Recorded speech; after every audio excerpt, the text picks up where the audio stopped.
So back in May, I started reviewing the Scream series at the request of one of my patrons on Patreon. He asked me to review my favorite scary movie. Scream is my favorite scary movie, but there are actually 4 Scream movies, and I do enjoy the whole series. So I thought, hey, once a month, let's go through the whole series. And now we have come to the end of this series because we've made it to Scream 4, the one that came out in 2011, just a few years ago, over 10 years after the original trilogy had ended. And essentially, that's kind of the setup for the movie. In the movie, it takes place on the 15th anniversary of the original murders in the original film, in the movie world, of course. And in that, a new murder has happened with a new group of high schoolers. So the film has a new batch of high schoolers facing kind of the events of the original film, while the original surviving characters from 1, 2, and 3 return also to try and help them, save them. And that's essentially the setup for the movie that we get here. And it's a good time, a nice return to form. Not the best film in the series, not the worst film in this series, and doesn't live up to, I think, the potential it could have had with 10 years having passed of new meta jokes to make about the horror genre, as well as developments in kind of the film world and the internet and technology that they could have done with that. So that's my quick thoughts on it. But before I go into my full review, this review is brought to you by one of my supporters on Patreon, Cody Leeds. It's actually today is the 1-year anniversary of his YouTube channel, and he also happened to hit 1,500 subscribers today on his 1-year anniversary. So if you want to head on over to his channel, please click the subscribe button. He's a good buddy of mine. He's got a great channel, great insight. If you like horror movies, that's a little bit more his specialty more than mine. But he asked me to review this series, so that's why I'm doing it.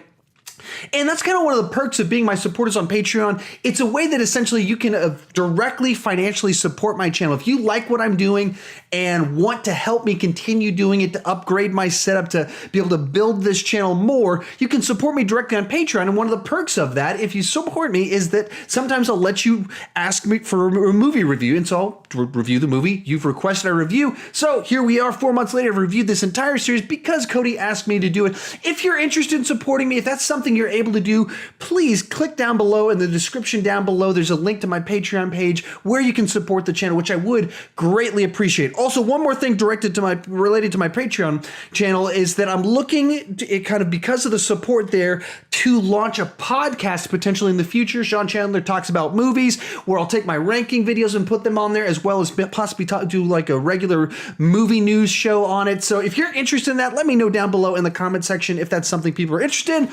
With that said, it's time to talk about Scream 4. Let's start off talking about the good. Right off the bat, it's just kind of a nice, fresh return to form of kind of the feel of the original movie with a little bit of updated for the new times and a new flavor of how high schoolers are like, so some technology changes in what's going on. It's just a good, nice, solid across the board, fun, scary movie with some nice kills in it. So just solid entertainment level right off the bat. Second thing that's great about it is the cast on this is just bonkers. I mean, there's so many people in it. As we were watching through it, I was like, hey, I was watching with my wife and a friend of ours. And the whole movie, I was like, that's that person from that show you like, and that's that person from that show you like, and that's the person from that show you like, and that's the person, just through the whole thing. There's so many people in it, whether they're cameos, they're actual characters in it, just jam-packed with people that I really like to see on screen, just all across the board.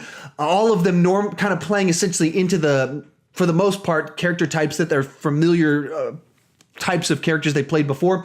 And so just a nice group of people to get to see most of them get killed on screen. So that was a little bit fun. That's just a nice little package of watching through a movie with so many people that you enjoy watching. Another thing that's great about it is written by the guy, Kevin Williams, that wrote the original. I believe he wrote the first 2. He didn't write the third one, and he's back for this one. And when this one hits, it really hits. There's some great moments in it. There's some great bits, some great dialogue, some great scenes in it at different times that absolutely work, as well as anything in any other movies in the series. And not just talking about, I mentioned the characters before, but really some of the new younger cast, especially like Hayden Panettiere, whatever her name is.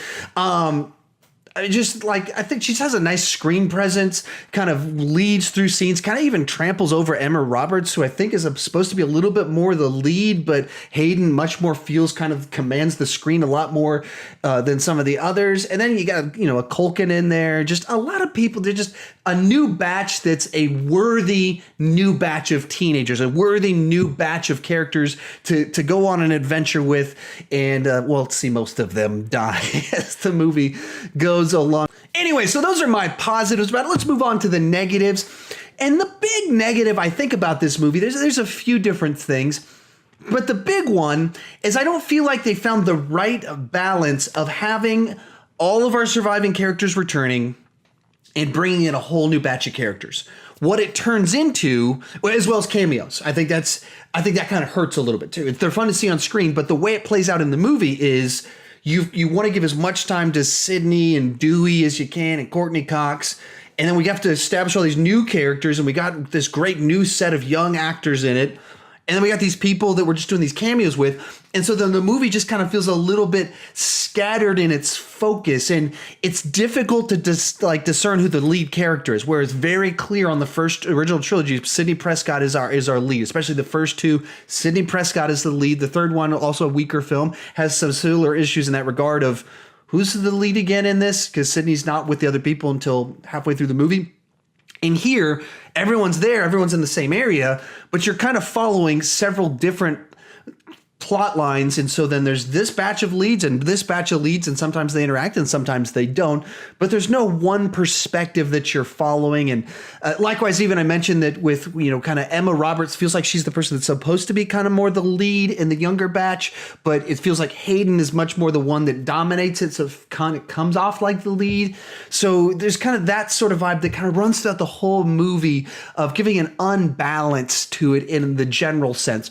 The second one that kind of issue with the film is that I didn't feel like it captured the year 2011. It didn't do something new with the genre that they had and the meta humor. And I think that's kind of the big thing that kind of you feel is a huge thing lacking here is when the original came out, it was both a celebration of and kind of critique of and having fun with the tropes of slasher films. And in doing so, it got to be a great slasher film. It got to be a fun send-up of slasher films. At the same time, not send up in full-on satire, but you could have fun with it. And 15 years had passed since then, and the slasher genre kind of had gone away. That's not the dominating, even kind of when they did more Friday the 13th movies, Freddy vs. Jason, all that stuff, it amped up the camp level and the comedy side to it that was kind of playing it more as a joke. Like Freddy vs. Jason was very much intentionally kind of wacky over the top. The 2009 Friday the 13th was kind of jam-packed with a lot of humor play, like having fun with it. That genre kind of went away, and the horror genre was dominated by the zeros, by torture porn. The intro of this movie kind of references that, but it doesn't find a way to kind of work any of that into where they go with it. And that kind of leads to just maybe there's an inherent problem with the film of you just can't keep doing Scream movies when part of the key elements of Scream movies is having fun with the horror genre without radically shifting the genre and making a totally different thing from what the Scream movies were, to continue to have the same meta criticism of horror films that would be relevant the way that the original did in the year 2011. Because you'd have to make the movie like a torture porn thing. You'd have to be like a send up on the Saw movies and the convoluted mythology. I've actually been watching through the Saw movies for the first time over the last 2 weeks, so I'm totally desensitized to all violence now. I can watch anything. I used to pass out seeing blood, and now I've watched Saw movies and it all seems easy. But for the Scream movies to continue to do what they did in 1996, in 2011, it seems like you would have to do something more with that. And the direction the movie does go with it was with this sort of idea of you filming it, the killers, the movie maker, the killers, the filmmaker, and maybe there's a little sense to it in a few moments in the movie that's playing off perhaps found footage type films that are shot first person, but not really. And the idea of that everything has to be filmed and the killer wants to be a part of the movie doesn't seem to hit on an actual thing. It's not like that's not I don't know what it's criticizing or what it's referencing fully. I think this is the first time I've rewatched this one since I saw it in the theater, and my response was about the same. I was like, that was good. Not as good as I wanted it to be, not as bad as it could have been, but it was good. And rewatching it once again, I had the same feeling of like, I'm not quite sure what they were going for with this when you could easily have done found footage first person and played that into the plot, not make the whole movie like that, but you could have played that into the plot. You could have worked torture porn into it and this weird shift in the horror genre to watching people being tortured. You could have found a way to do something like that and criticizing the weirdness of, like, there's something you could have done with that. And the direction they did go with The Killer Wants to Film It, I don't know what that was. Or the other thing you could have done with it and play off the new technology, where the original one was right before cell phones kind of became incredibly prevalent in society. So by 2011, cell phones, the internet, live streaming, YouTube, there's a whole bunch of things that you could have done and it didn't do.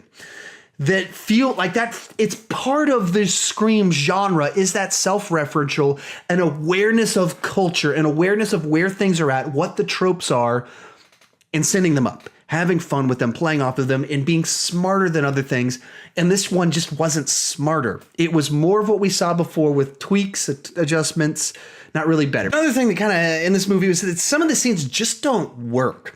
Like the comedy timing is just off. The characters' interactions just miss each other somehow. Like there's a scene where Courtney Cox and Allison Bry meet for the first time and kind of a little back and forth. And it's not hitting. The comedic timing's not right. And it ended. And literally I was like, that was awkward. My wife turns to me and she goes, was it just me? The comedic timing way off on that scene. And there's several things like that. We're just not quite sure what it was, but the scenes, the timing and rapport, the chemistry was just not there in a few times. Finally, probably the biggest problem with this movie is the whole movie Courtney Cox looks like this. I mean, there's way too much plastic surgery. So every time she's on screen, it's distracting how fake and plastic and stretched out she looks. So that was the big thing that distracted me during the movie. Overall, a solid addition, not an embarrassing addition, but one that just overall kind of felt a little bit forgettable. And it's why I haven't rewatched it since I saw it in the theaters, even though I love the cast. I love the cast, the characters in this, and the actors that they brought into it. But somehow the movie just feels kind of like, I guess I'll just watch the original, and this one's kind of forgettable, while still being good at good. Rewatching it, I wasn't like, I don't like it. It was good. So it's that frustrating middle spot of not living up to the potential of what it could have been. So overall, I think I gotta go with giving this one a 7 out of 10. Solid entertainment that doesn't live up to its potential and is a little bit forgettable. And if I'm being honest, I feel bad not being able to give this one a higher score, but at the end of the day, it just felt kind of ho-hum to me. Yeah, that's kind of where I landed on it. How about you? What did you think about it? Tell me down below in the comments section. Also know, coming up in the near future, I don't know exactly when, but I will be ranking all 4 of these, so we can have a nice discussion of our rankings of where all of them go. So I might wait till October. It might come before October. I'm not quite sure. I do plan ahead, but I never stick to the plans ahead that I make. Also, like I mentioned before, this video is brought to you by one of my patrons named Cody Leach. Go to his channel, subscribe to him. Like I said, good buddy of mine. Also, if you like the channel, head on over to Patreon and so support my channel financially over there so we can make this thing even better, make it the best version of it that is possible. And if you are new to my channel, please consider clicking that subscribe button. I do movie reviews, ranking videos every single week, but I don't want to just talk about movies. I want to talk about movies with you. So hit that subscribe button, join me in the comment section, and thank you for watching.